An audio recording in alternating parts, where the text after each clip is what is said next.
Hey there, it's Tom Ryan, founder and CEO of ICR. Before we get into the next episode, I wanted to ask that you subscribe to the show. It'll help us get even more unique and interesting guests on the podcast and in turn continue to educate management teams and the growing ecosystem that creates value for fast-growing private and public companies.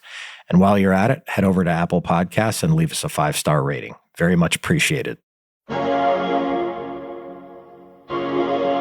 America has really offshored metals and mining, critical materials for the past few decades. And now with growing geopolitical tensions and the demand for EV batteries and other uses, having these resources and developing them in the United States is of critical importance, a national security priority.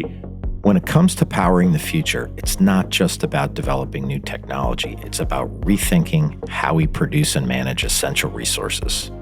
The United States has a lot of reserves of lithium, potentially the fourth largest in the world. We just weren't exploring for them.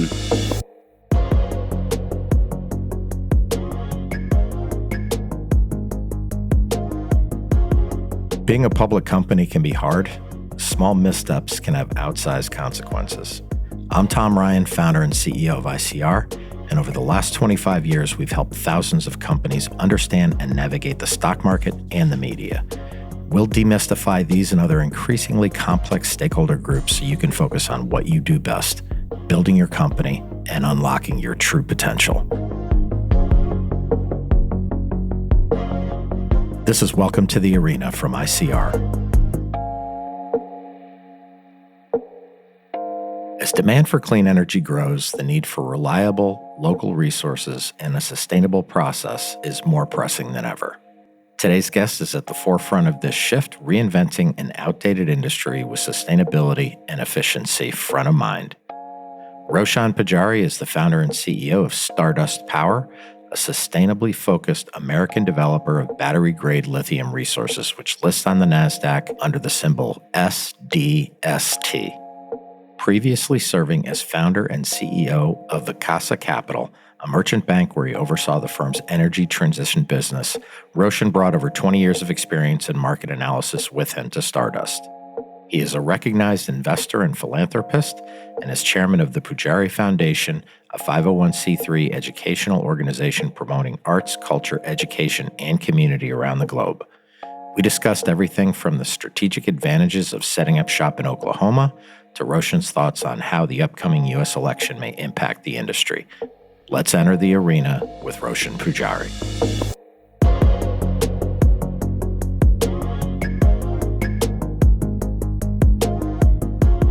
You've had such an interesting path being the founder of a successful merchant bank and now, doing what you're doing. How did you end up kind of starting that merchant bank, its success, and then how did you get into the energy business?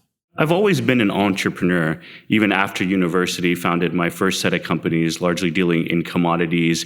And that's what drove me to founding Vicasa Capital, boutique investment firm, started our journey in India, a place that I knew really well. So started investing into Indian public markets, as well as early stage and private equity investments. And from there, we really sought to diversify our platform and really look at opportunities in the United States. And there we saw the power of the energy transition, and we started participating, looking at lithium brine assets in America. We made an investment, took a stake in a really large industrial metals complex, made multiple investments. And from there, we saw we really needed an operating company in this space. America needed to build resilient supply chains, and we founded Stardust Power. Cool. And at a basic level, what does the company do? So we are building one of, if not the largest battery-grade lithium refineries in North America. We're strategically locating it in Oklahoma. To be transparent, I grew up in Oklahoma and just thought it was a great jurisdiction. You're an Okie. I am, sooner bred. Born in New York, but sooner bred. And what's really unique about our facility is that we're optimizing this really large central refinery so we can take in multiple sources of brine input, so we can aggregate supply, not really be dependent on single assets, but to build this pivotal part of American infrastructure into the next generation. Well, that's a really succinct way to describe the company. But before we kind of take a deeper dive, I think it's really important to maybe frame out the market of what's going on around the world. Where is lithium mined? Where is it refined? How does it get to the US? Like maybe you can kind of take us through, how you would describe kind of the supply chain and all of that for lithium.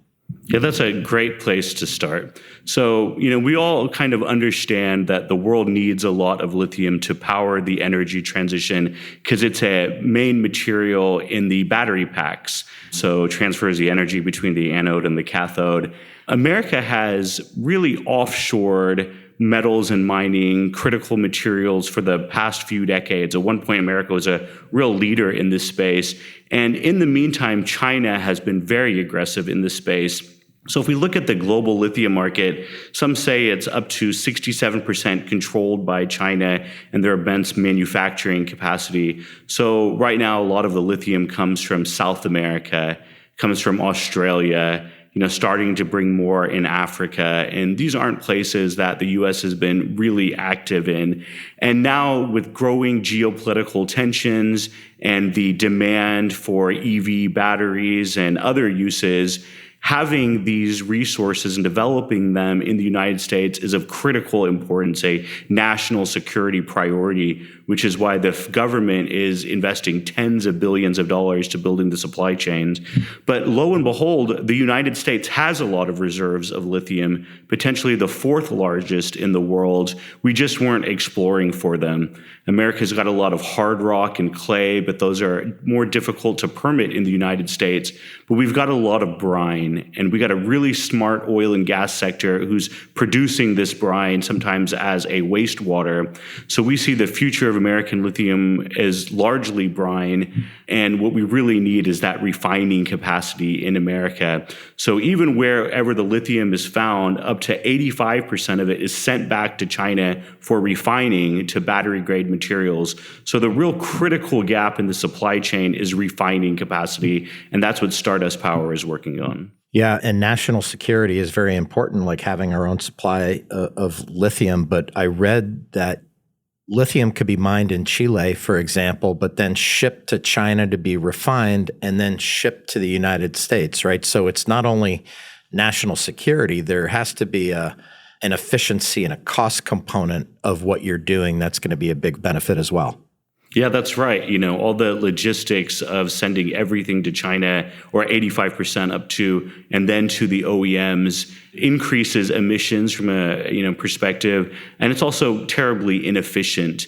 The Inflation Reduction Act creates a premium for American manufactured lithium to receive the full benefit of the EV tax credits. Those materials need to be qualified all the way upstream. So other certain advantages for manufacturing in America, as well as keeping those jobs here at home. Yeah. And so you're building this lithium battery grade refinery in Oklahoma. When does it open? Where in Oklahoma is it? And how much output can we expect once you're up and running? So we found a home in Muskogee, Oklahoma, within the confines of Port Muskogee. Really great site, great community. And we've secured 106 acres there, working hand in hand with the port, working hand in hand with the local community. And currently, we are doing our FEL Level 3 engineering study, which is a definitive engineering study. We look to complete that in Q1 and then start major construction of our facility. It takes about 18 to 24 months to come online. And that first phase will build a production line that takes a lithium chloride to a battery-grade lithium carbonate. And at full capacity, it would produce 25,000 tons per annum. And then in phase 2, we'll build its sister line. The same train will incorporate lessons learned and double our capacity to 50,000 tons per annum. Amazing. And I want to make sure listeners kind of understand why Oklahoma is so beneficial. First, I know that Tesla has announced a huge facility in Texas, kind of your neighbor, but the input of the brine, you said, derives from some of the oil and gas business around Oklahoma. Like, why isn't anybody else doing this in Oklahoma? Right. Good question.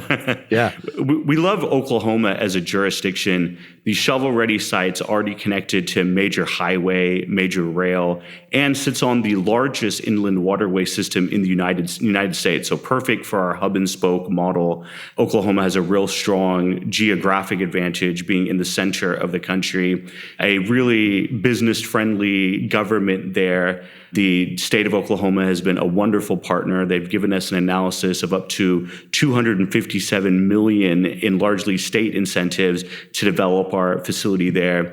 And it's got great people. There's a surplus of highly trained oil and gas engineers who can be cross-trained for lithium brine refining. So really great jurisdiction with really smart, trained people there. And in terms of the seeking input, produced water provides a great source of early input. In certain shales, these oil and gas producers are already pulling out this brine as a byproduct of their existing oil and gas operation and either paying to re-inject it or using it for other purposes. So here's a great example of creating a closed loop economy and recycling that wastewater for sources of brine input. It's great for us because it already exists. We don't have to pay for exploration and production and really focus on recycling uses of water and being really efficient with our use. But also our position in Oklahoma gives us accessibility to all of North America, whether it's through trains or whether it's through highway or using that inland waterway system. So it gives us the opportunity to source input from all over North America and potentially all over the world. Yeah, and I know, we talked about the cost-effective nature of what you're doing, and you just mentioned how it's environmentally better. How is lithium refining done in other countries that may not be so friendly to the environment? Yeah, great question. In other countries, many for lithium brine use evaporation ponds. And so, dig a big hole in the ground, throw the brine in, potentially some chemicals, and the sun evaporates the water. But those chemicals and that water leaches into the groundwater. And, that's done here in the United States. But at Stardust Power, we're committed to using best-in-class sustainable technology to avert that need. So upstream from our refinery, there's direct lithium extraction technologies being deployed. We can recycle our water instead of using other sources of fresh water for the DLE process. And from a midstream perspective, we're really designing our facility with sustainability engineered at each step of the process, from all electric trains, so production limits emissions, using zero liquid discharge technology, so we're not creating water pollution for municipalities and rivers. Our byproduct is largely salt. And there's a lot of sustainable power already on the grid in Oklahoma, from wind, solar, and natural gas to fuel our operations. That's beyond what I was even thinking about as I kind of studied what you're doing in your business, but it seems like there's several layers of meaningful impacts that you're having on the environment and how to get this around in a very efficient way. So that's great. Let's switch to politics. We're sitting here on late October. The presidential election is going to happen.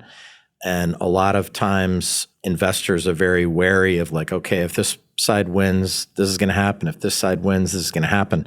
I have to think that Democrats and Republicans are both unified kind of behind what you're doing, maybe in different ways, certainly the Inflation Reduction Act, but from a national security point as well. My sense is you probably meet with lots of politicians from both sides. Talk about the political environment and the support for what you're doing.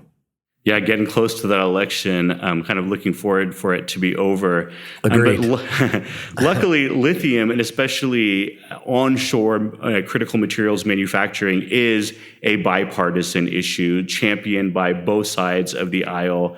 With President Biden and the Inflation Reduction Act, which, invests billions of dollars and creates premiums for the market. And even President Trump prior to that was a champion of Lithium Americas, and he saw the need to have domestic manufacturing of these critical materials. So I see moving forward, these issues are resilient with both parties: American jobs, American national security, American manufacturing to lead us into the next generation. Energy leadership is, I think, at the forefront of both parties. So happy to report that.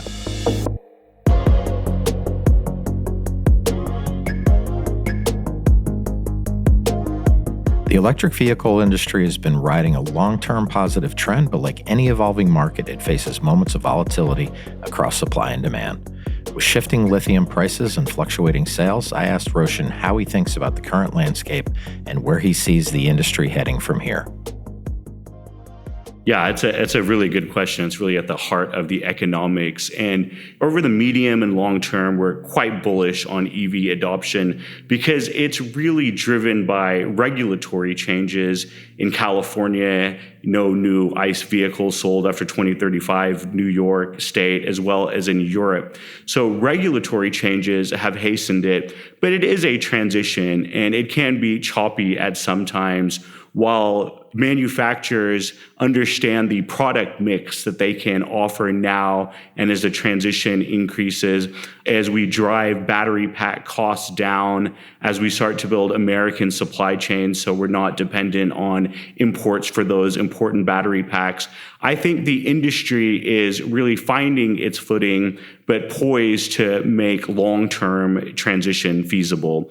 It'll take a little while, it'll be up and down at times, but year over year, month over month, we're selling more and more EVs, and the EVs are getting better. The manufacturers are able to reduce their per unit cost to make more sustainable business. So it'll continue to be a little bit rough in spots, but we're really bullish on the long term.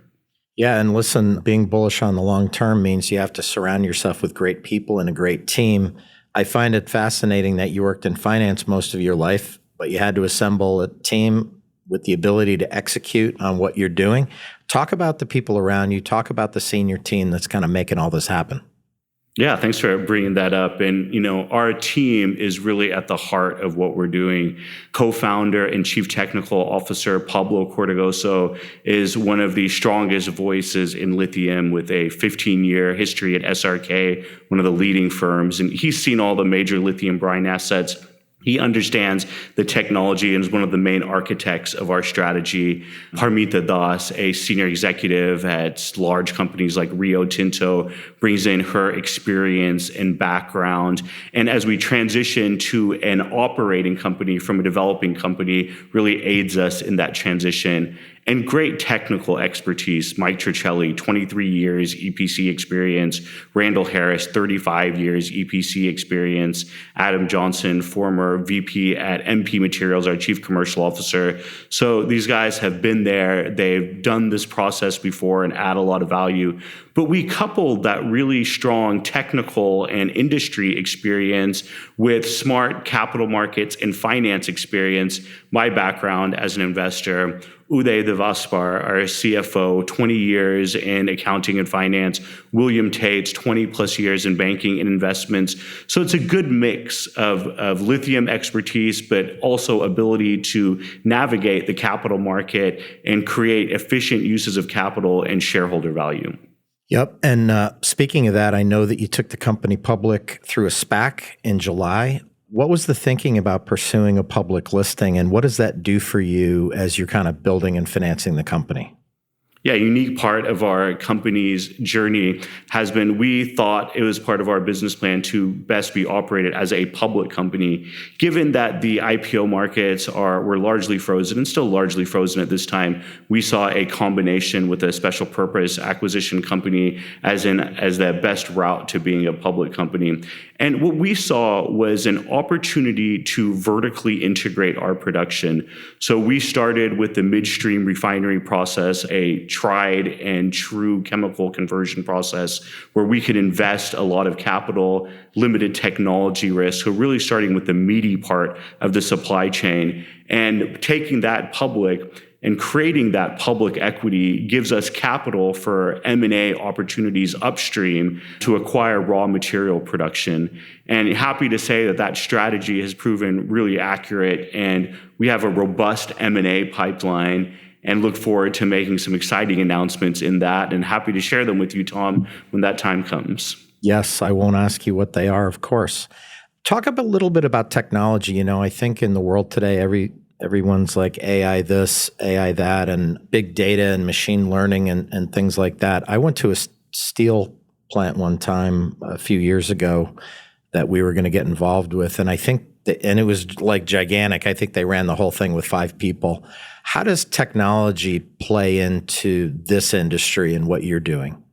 Our value is to be efficient to speed to market. So we limit technology risk where able, and we really use best in class all across the supply chain. So for our midstream refinery, we're using proven and established technology for a chemical conversion process, one that's been deployed before and one that we understand. So we can really get to market quickly with battery grade lithium products. From an upstream perspective in input, that's where there's been a lot of technological innovation that we can leverage to limit that risk, from choice of using best-in-class DLE providers. You might have seen recently that we're in the process of acquiring exclusive license of KMX's vacuum membrane distillation technology, which is important for us as a hub and spoke model so we can concentrate and crystallize. And that's one of the long lead items for our development. So it's great to have secured that. And we look to secure more technology as we move forward. Yeah. So as CEO of the company, I'm one as well. I'm doing something far less complicated than you. But what are the challenges that kind of keep you up at night, and how do you approach that with you and the senior team? Well, I think that's pretty humble of you, Tom, to say that, because I know you got a big organization. You guys do great. For us, I see as a CEO to do everything with integrity and find the right people and support them. So we really have thought leadership and industry experience at each part of our flow sheet, and really supporting them strongly. As I mentioned earlier, a strength of our Stardust Power is really in the collective experience of our team. And so as CEO, I try to support them every day and make their jobs as easy as possible. Yep. And then when you look out 3 to 5 years, you're probably like me. It's all you think about 24 hours a day is how to, create value and get things to work. What does success look like 5 years from now for Stardust Power? Success will be based in our production of products. And 5 years from now, we'll be operating line 1. Maybe we'll be around line 2 or close to it, which would make us one of the, if not the largest lithium manufacturer in the world. So what we're talking about is doing something big on a grand scale here inside America. So success for us will be producing a lot of battery grade lithium.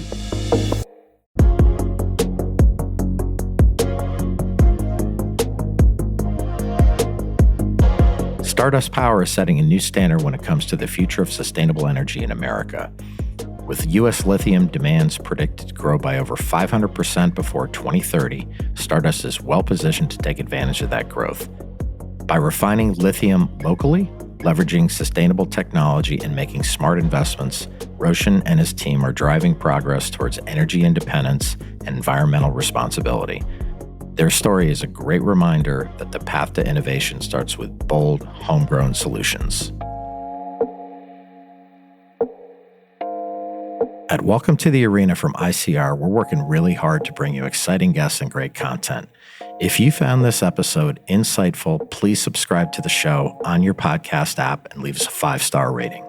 The more the show grows, the more interesting voices we can have on the podcast, and in turn, that should demystify a lot of the stakeholders around public companies and soon-to-be public companies.